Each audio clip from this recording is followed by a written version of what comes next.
যার কিনা বাপ দাদার নাম নেই, বংশ পরিচয় কিছু নেই, সেও নাকি এমপি হবে, বলেছেন কুমিল্লার 4 আসন দেবিদ্বারের বিএনপি মনোনীত প্রার্থী মঞ্জুরুল আহসান মুন্সী। আর তিনি বলেছেন হাসনাত আবদুল্লাহকে উদ্দেশ্য করে। বর্তমানে হাসনাত আবদুল্লাহকে বাংলাদেশের সবাই চিনে এক নামে, এনসিপির দক্ষিণাঞ্চলের মুখ্য সমন্বয়ক এবং কুমিল্লার 4 দেবিদ্বার থেকে তিনি বর্তমানে এমপি প্রার্থী। আর তার জবাবে এনসিপির হাসনাত আবদুল্লাহ বলেছেন, আমার বাবার মতো রাজমিস্ত্রি এবং খেটা খাওয়া মানুষ ও তাদের সন্তানদের যেই সকল নেতারা মানুষ মনে করে না, এবার তাদের বিরুদ্ধেই হবে আমার ব্যালট বিপ্লব।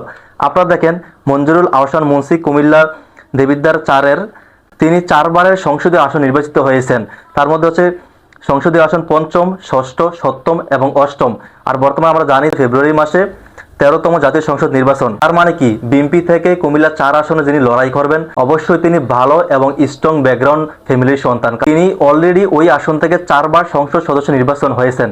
তাই আপনারা যারা কুমিল্লার মানুষ আছেন অবশ্যই কমেন্ট করে জানাবেন আপনারা হাসনাত আবদুল্লাহকে চাচ্ছেন নাকি বিএনপি মনোনীত প্রার্থী মঞ্জুরুল আহসান মুন্সী। তাছাড়া এখান থেকে কিন্তু জামাত থেকে প্রার্থী হয়েছেন সাইফুল ইসলাম শহীদ, তিনি জামাতের প্রার্থী।